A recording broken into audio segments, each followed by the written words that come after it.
Now, that was a pretty good guess. There's one French word that's the key to it. And everybody knows that French word. You know it. I'll write it on the board, and you'll know it immediately. L'amour. L'amour, toujours l'amour. Now, this French word is taken from the Latin word. And the Latin word is amor, love. Now, we are, in a certain sense, coining a new word. We're calling this telecast amorization. That is to say, making the world more and more lovable, making humanity more lovable. That's the point of it. Of course, it's a very broad subject because the word love can be used in so many different senses. For example, I love crepe Suzette. I love Paris in the spring. I love the Mets. I love Susie. So we have to form a kind of a hierarchy of loves. And so the amorization is in an ascending scale. And this is the way we're going to trace it, through 3 stages. Now, the first stage, which barely belongs in it, we're going to call the it love. And the next stage, we will call service love. That's much higher. And then the third stage, which is the highest, we're going to call gift love. So we'll trace the evolution of the amorization of humanity through these 3 stages. This chalk I have is kind of brittle. Tonight when I came to the studio, the angel had marked on it, very fragile, handled with prayer. Now, the first is the it love. The it love is not a love for a person. It's only a love for the pleasure which a person gives. It's very much like a paper cup love. You drink the water and you throw away the cup. And in this kind of love, there is practically no concern whatever for the other person. One is concerned with taking a torch, throwing it into the walls of another city, and watching it burn. It's a love in which the ego, the self, is projected into another person. And what is loved, actually, is not the other person, but the ego that has been projected into that person. See, this is therefore a very selfish, egotistic kind of love, and hardly even merits the name of love at all. And it's a love that that sometimes seeks to justify itself. In fact, it always does. Simply because whenever we miss a high value and go into a lower one, we rationalize. And therefore, it's found to be very common among, say, high school and college students to hear this kind of rationalization of an it love. A young man, for example, who has not in some way violated the person of a young woman will say of other young men, well, you're not a man. You haven't lived. See, he's setting up a new standard. Or in a girl's dormitory, one girl will say to another girl, what, you haven't lost your virginity? You're not modern. This is the rationalization. It is almost reaching a point that Nietzsche spoke about when he said, you go on doing wrong until you subvert all values. And then you can say, evil be thou my good, and good be thou my evil. And this kind of it love always destroys the person and does not equip it for true love. We find this brought out in one of the novels of Dostoevsky called The Raw Youth. Dostoevsky tells the story of a certain Vershalov who was in love with two women. One, Sonia, who was married, and the other was Katrina, who was engaged. The virtue and the beauty of these two women irritated him. He tried to kill Katrina. It's strange that after excesses of it love, as we often see in the papers, after rape there will come a murder. It is thought that almost that one reconciles his crime simply by taking another life. So Vershalov tried to kill Katrina. And when he visited Sonia one day, he picked up an icon. And he looked at it. And he said, you know what I'd like to do? I'd like to throw this on the floor. I'd like to smash it. Why is it I want to do that? I want to destroy things. I'm splitting myself. I heard the other day of a man who went to a funeral and whistled. That's what I'm doing. Whistling at funerals. And I think that if I took this icon and threw it on the floor, it would break in two pieces, just like myself. And he threw it on the floor, and it broke into two pieces. The man that was split because he never had a real communion of love with another person. Now that kind of love we leave behind. And we come to another love, which is service love. Now, this is in marriage, but we're not going to talk about marriage, except just a few words. In all marriage and in all true love, there is such a respect for the person that the beloved is always on the pedestal and the lover is always on his knees.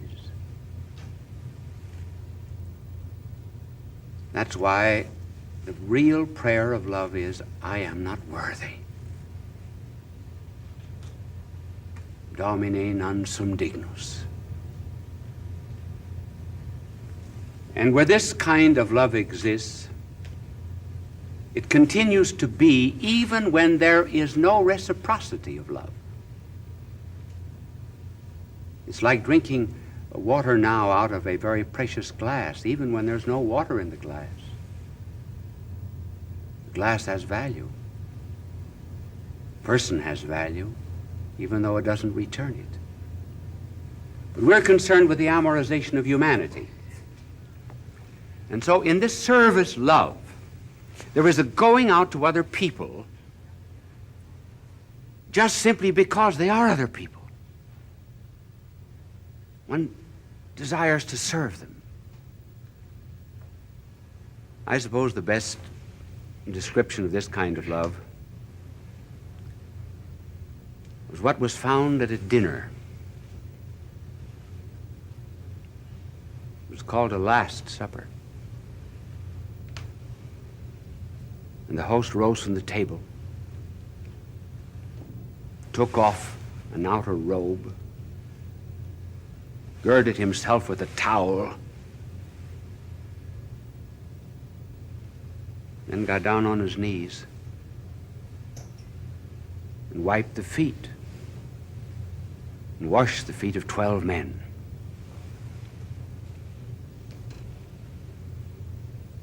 It was a symbol of this divine host who took off the robe of his glory and pomp and girded himself with the humanity of a suffering slave doing dirty work,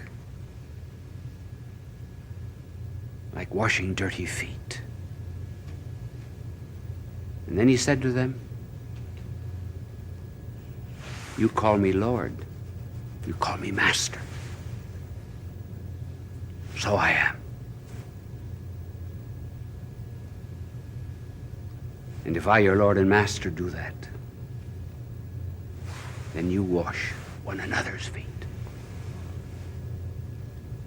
This became the foundation of service. Now this is a love that is growing in the world. And it takes us out of the realm of liking. Believe me, there's a great difference between liking and loving. Liking is in the emotions, it's in the feelings, it's in the glands. It's something over which we do not have very much control, like the rumbling of a stomach. There are certain things we don't like instinctively. I told you already what I don't like in the way of food. I'll not repeat it now because I just make the announcement once a year. And then there are certain people that we do not like instinctively. But I say because liking is in the emotions, we cannot very well control it. But love, that's in the will. That is subject to our command. That is why the golden rule is not like your neighbor, but love your neighbor. That we have control over. The little boy is told by his mother to eat spinach. He doesn't like spinach. I know one mother who said to her little boy, "I know 1 million boys in the United States that would love that spinach." He said, "Name 3. Now, we may point out all of the defects of our civilization. And we read about the failures of our society because remember that the press always carries the breaking of the commandments, not the keeping of the commandments. So we get the bad side. But there is a tremendous amortization of humanity going on at the present time.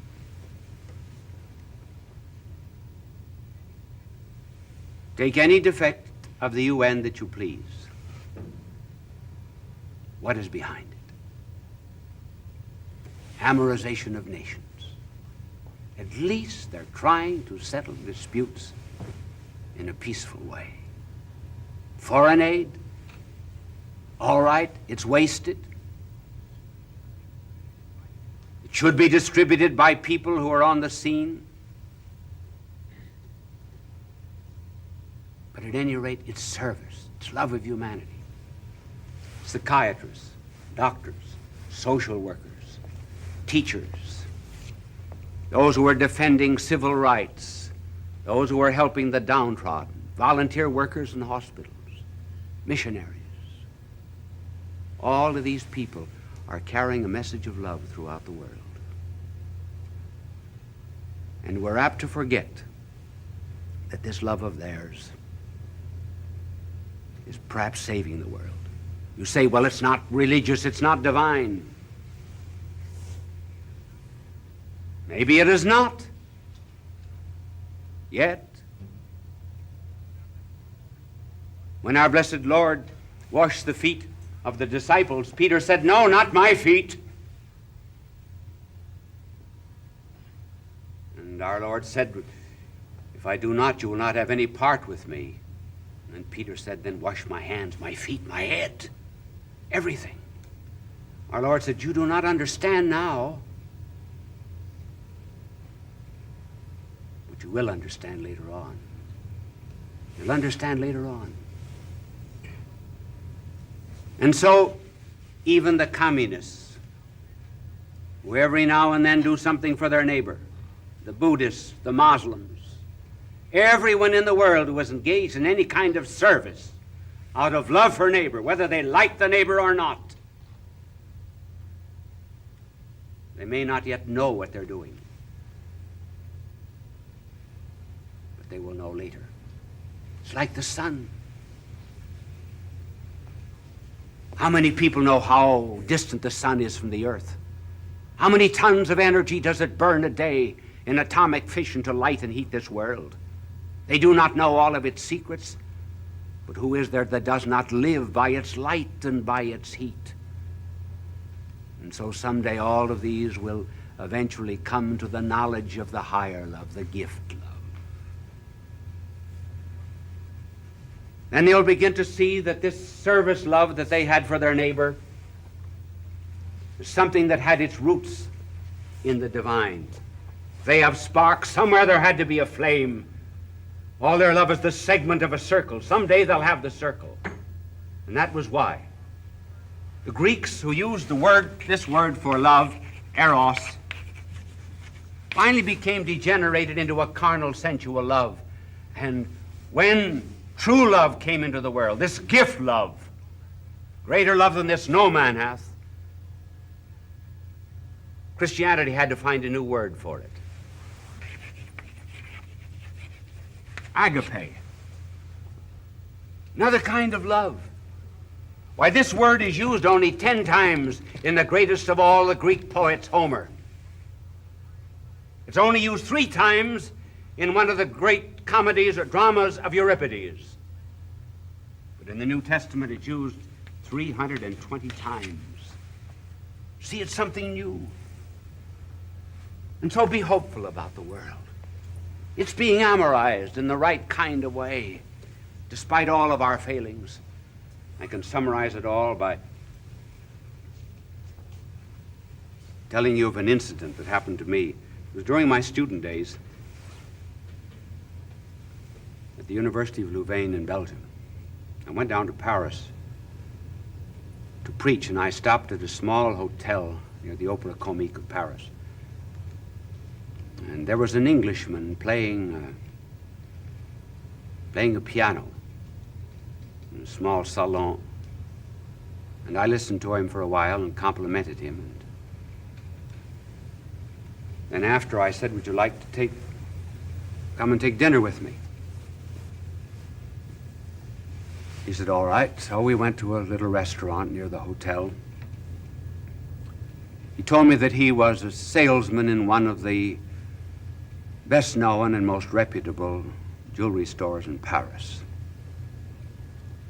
During the course of the dinner, he said, I have a problem.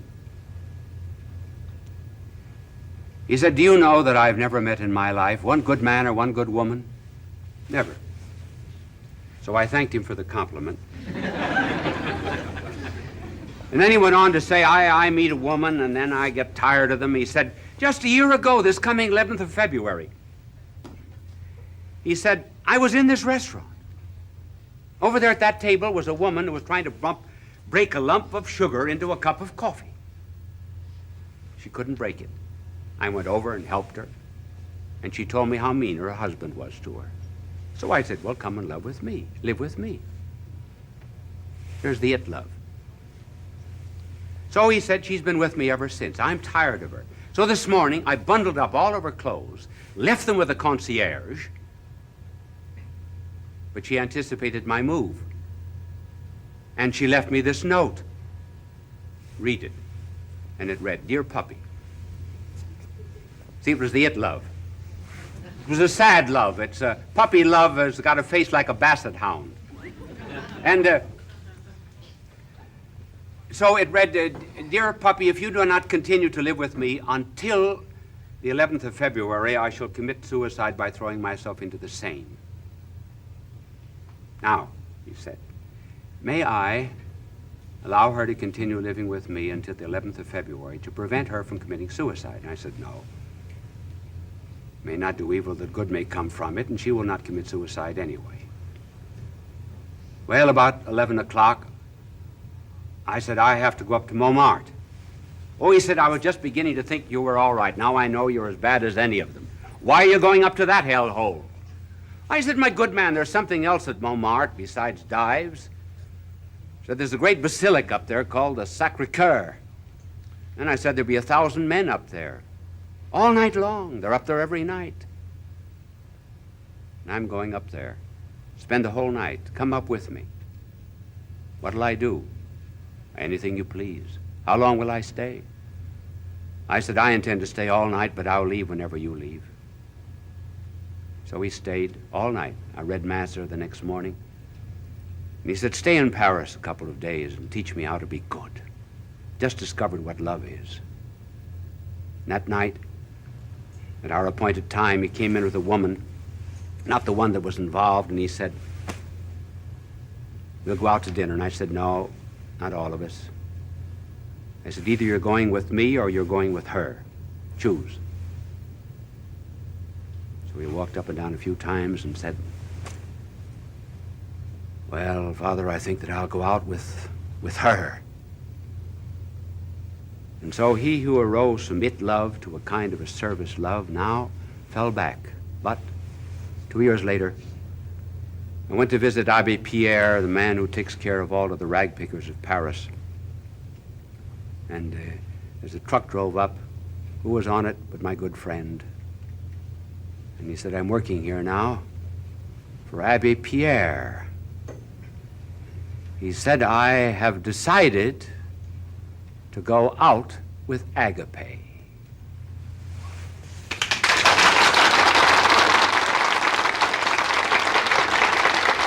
Bishop Sheen will return in a moment.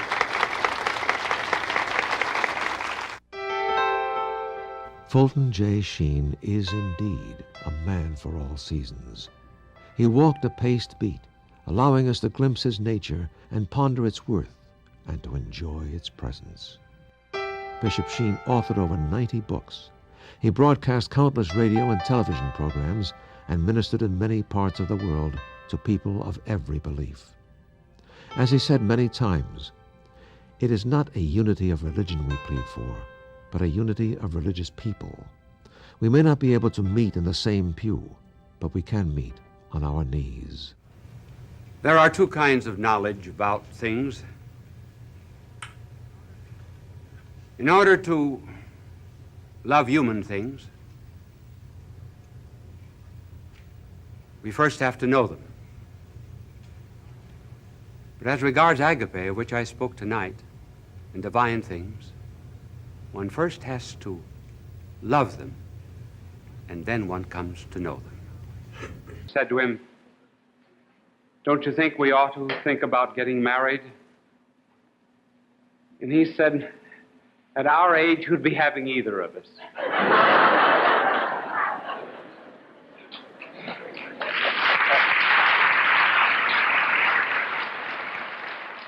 And now some true stories about proposal, brief ones.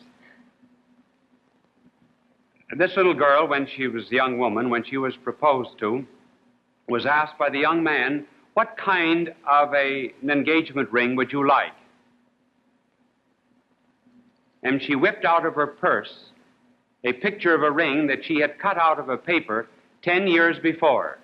There's nothing like being prepared.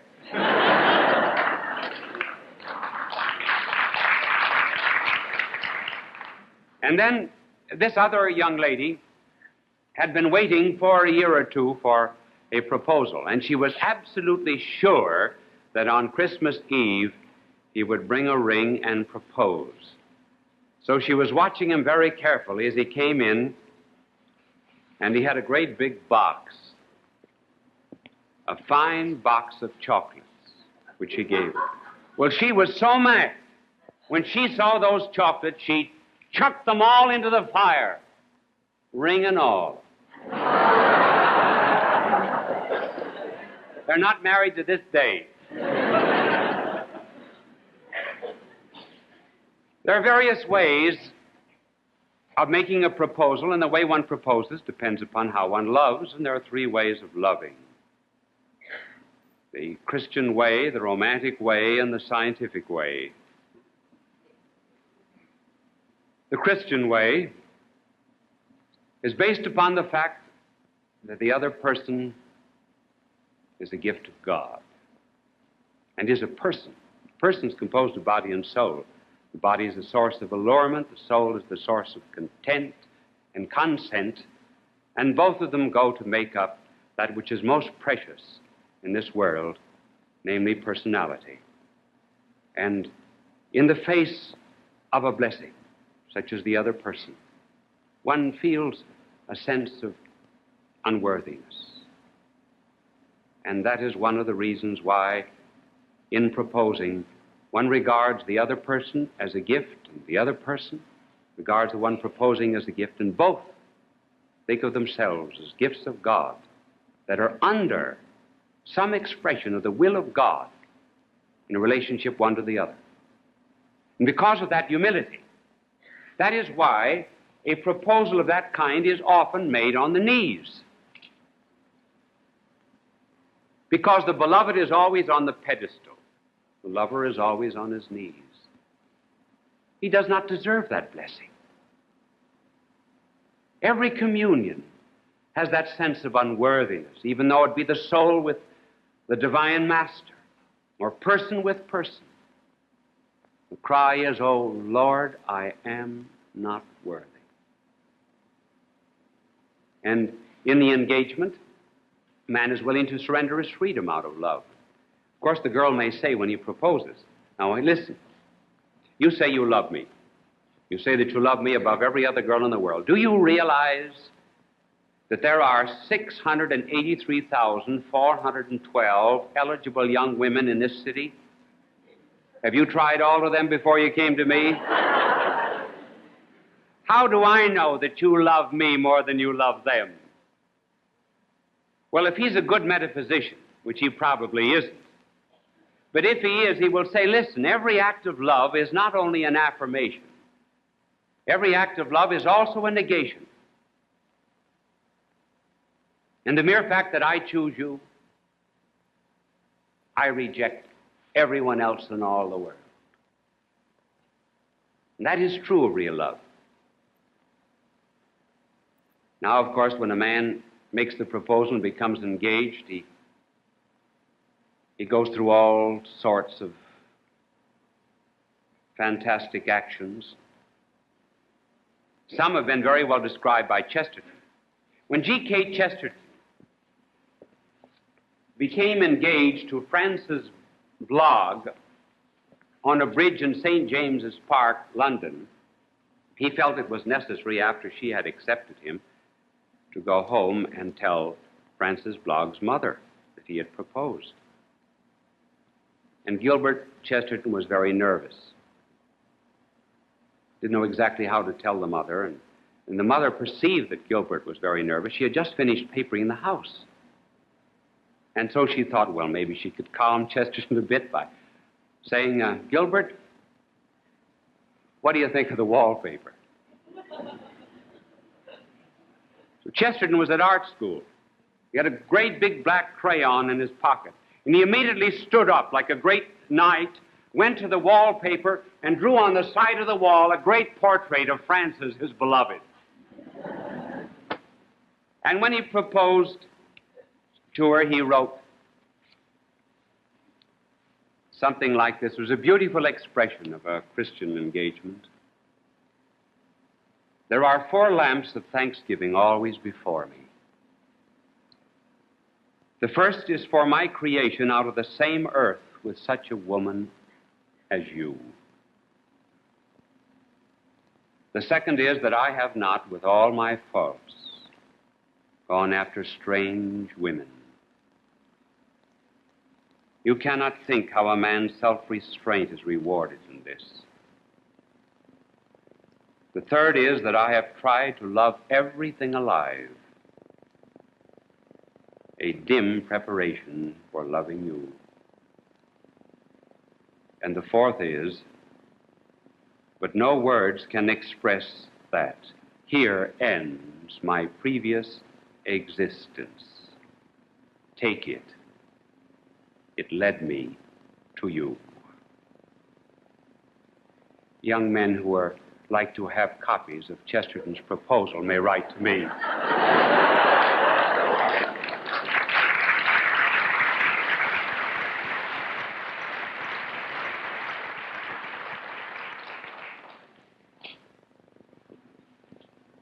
Then there's another kind of love, which is the romantic love, in which love is divorced from the divine will and from a religious basis. One is not so much interested in the other person. Therefore, one does not have that sense of unworthiness in the face of a gift of God. Rather, one is interested in the other person because of the pleasure the other person gives me. That's romantic love. In other words, the ego, or the self, is projected into someone else. And then it is made to appear that the other person is loved, and all that is loved is the ego in the other person. Hence the German poet Goethe, when he was 74 years of age, proposed to a girl 17 in such romantic, gushy, sentimental language that when it was all over, she didn't know it was her proposal. And Goethe's Faust was not interested in creating love in someone else, expressing reverence. He was only interested in seeing love created in himself. Don Juan the same. Don Juan needed another person in order to beget this experience within himself. But he was without any reverence for a person outside. Stendhal wrote on love at the beginning of the last century. Gave an expression of romantic love that ought to make young women beware. He said that love is like crystallization.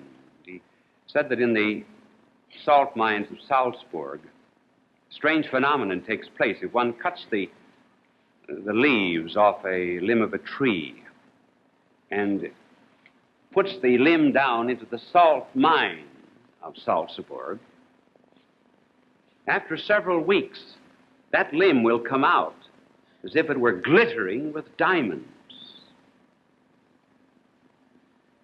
Stendhal said that is what you have to do in love. You have to crystallize the other person.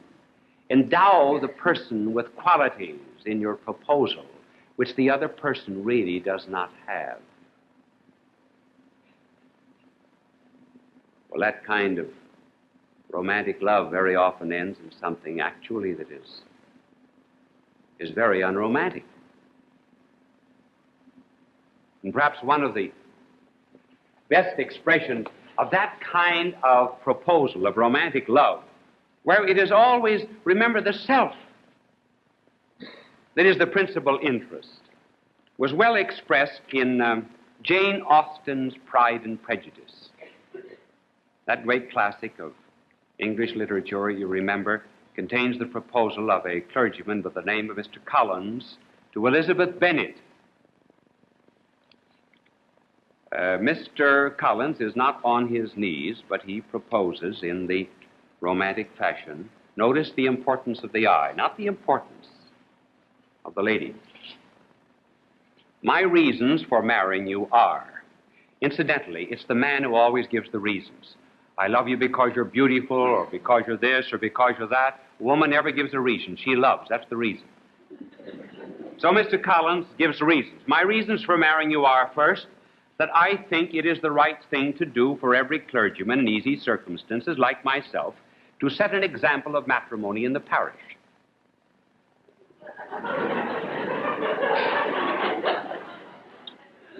And secondly, that I am convinced it will add very greatly to my happiness. And thirdly, which perhaps I ought to have mentioned earlier, that it is the particular advice and recommendation of a very noble lady whom I have the honor of calling patroness. It was but last Saturday night that she said, "Mr. Collins, you must marry. A clergyman like you must marry. Choose properly, choose a gentlewoman for my sake and for your own."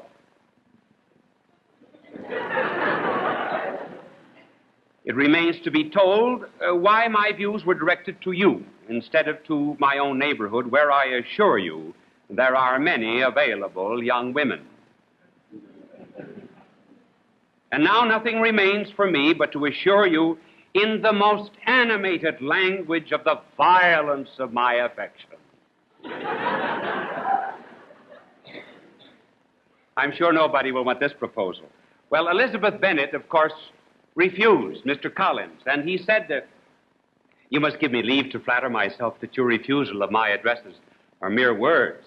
I shall therefore interpret your refusal to your wish of increasing my love by suspense, according to the usual practice of elegant females.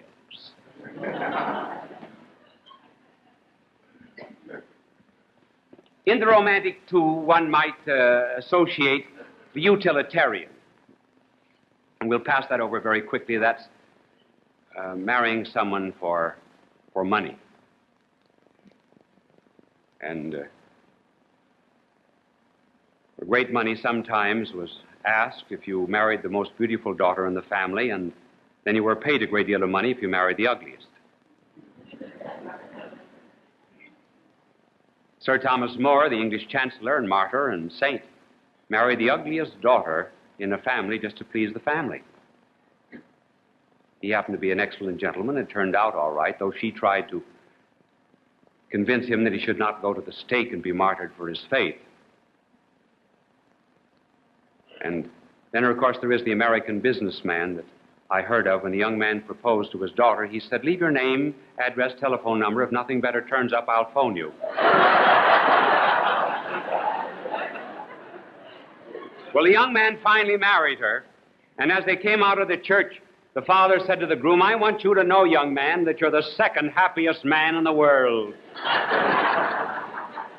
Well, that utilitarian love we can ignore because there's only one kind of love that can be bought. That's a puppy's.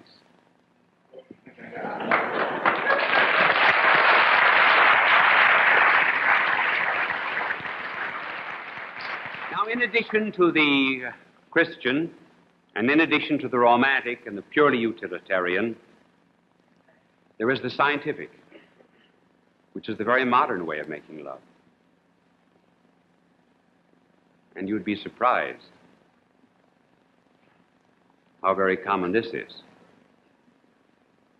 As is inspiration in Freud, Sartre, and Marx.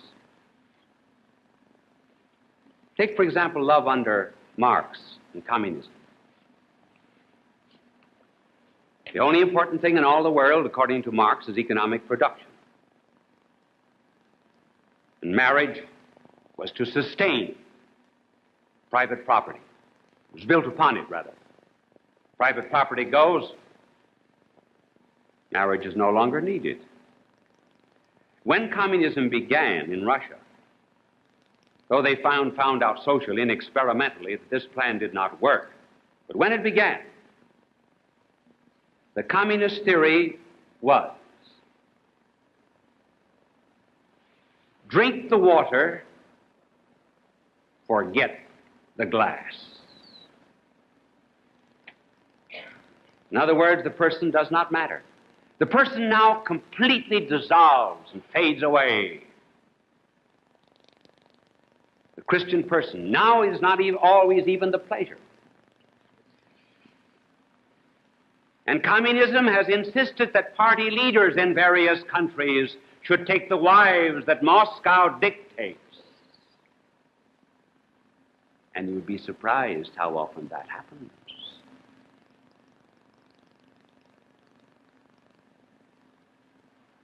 And then there's also the Freudian, where love is reduced to sex.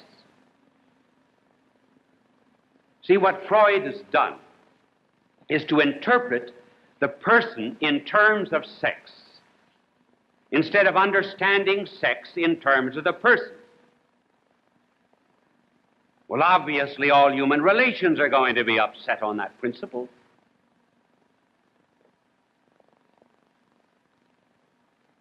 So that a proposal, Freudian character, might run something like this.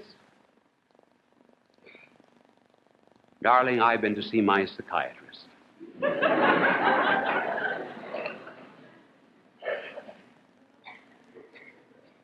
And I am sure that you have been to see yours. He assures us that we are erotically adjusted. If, therefore, it will be possible for you to give a free expression to your id, so that all of your great primitive libidinous instincts are able to manifest themselves without being submerged or smothered by that terrible superego of religion, morality, myths, and taboos that society, convention, and divinity has given us, well, then I think that possibly we might be able to make a go of this thing for a couple of years. And then those, of course, who do not know Freud and all of the intricacies, but nevertheless live in a purely scientific atmosphere where love is analyzed scientifically and the person disappears. For those, the engagement takes place something like this. The man pulls a ring out of his pocket, maybe. He's in overalls, she's in slacks. How about it, babe?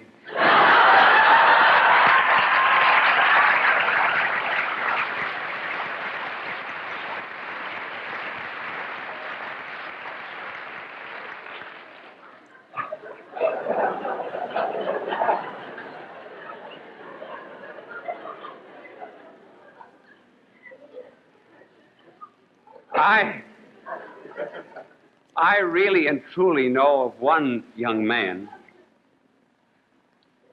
going with this girl. She was not expecting the engagement ring. They had stopped at a restaurant, and he went in to get some food and drink for her, and she was drinking a glass of water, and she almost swallowed the ring. He had put it in the glass of water. Not put on her finger, just in the cup. Person is no longer important. Then, of course, we have in the modern age engagement by univac.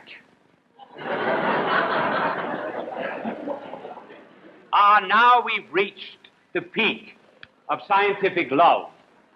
Because you put into this great machine your cards, and I put into it my cards, and we finally reach some kind of solution of adjustment as regards marriage. The old ancients, they used to sometimes read the entrails of birds to find out what the future was. Today we read the entrails of machines to discover what we ought to do.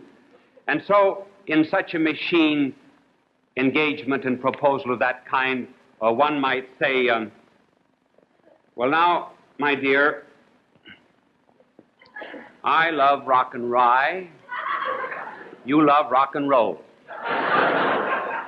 I love onions. You love florets. You love the Ten Commandments. I like shorts. You like to spend money. I like to make it. You like to smoke cigarettes. I smoke filters. And you were also the kind, I am sure, that you remember how we met. It was in the most unusual way. We were introduced. So I'm your wolf. Will you be my hound dog?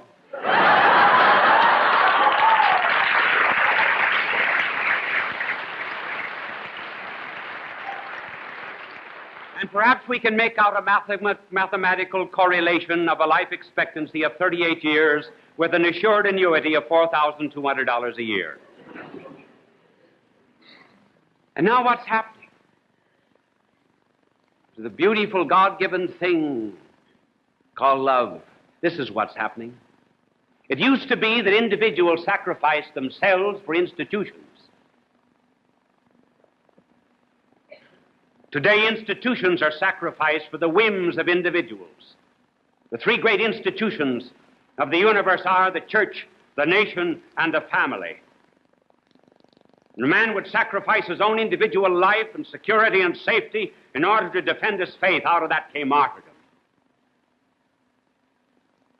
The second great institution, the nation. Man bore a deep loyalty to his nation, was willing, if need be, in time of war, to sacrifice his life for the cause of his fatherland. And out of that devotion came our heroes. And then there was another great institution, namely the family.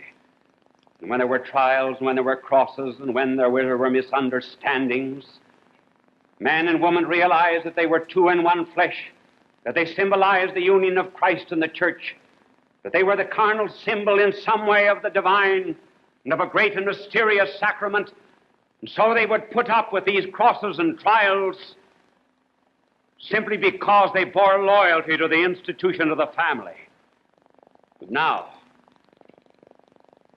the world is full of those that will sacrifice the great institutions of the universe, the institutions that hold us together, just for the sake of satisfying an individual fancy. First of all, the church. There'll be some that would not like their pastor, so they give it up. Like jumping over a ship simply because you do not like the captain. And as regards the nation, it used to be that we had only one known traitor in our history. Now there are tens of thousands of them who are willing to sacrifice their fatherland out of a passive devotion, sometimes an active one, for a Marxist philosophy of hate.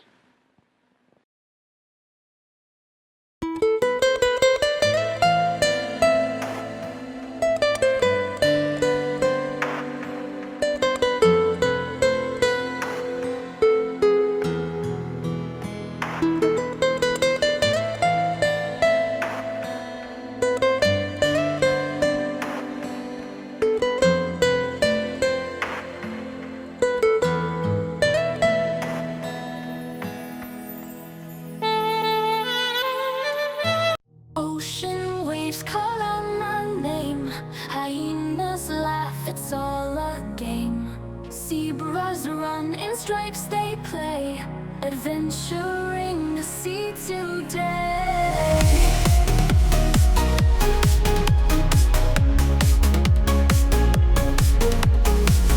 Orangutans swing high and free. Tigers roar, a sight to see.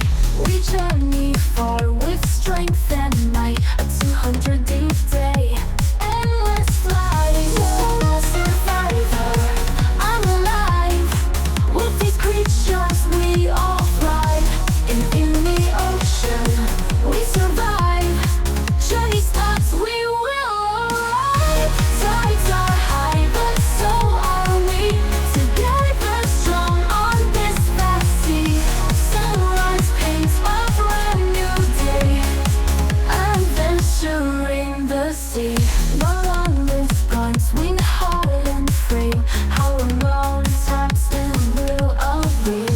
Or on the bar with strength and might, and 200 each day, endless flight. Orangutans swing high and free.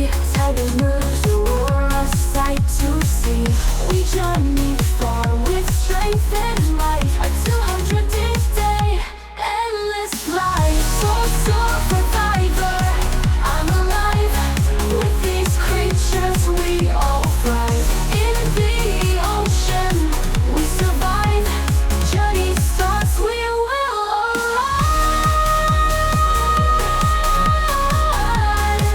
We will arrive. Tides are survivor, I'm alive.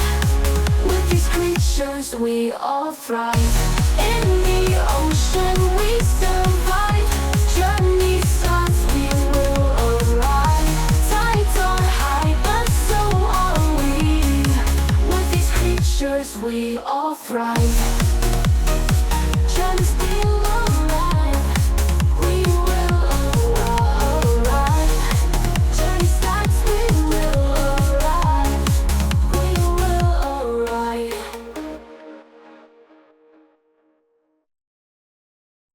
Tides are high, but so are we, together strong on this vast sea. Sunrise paints a brand new day.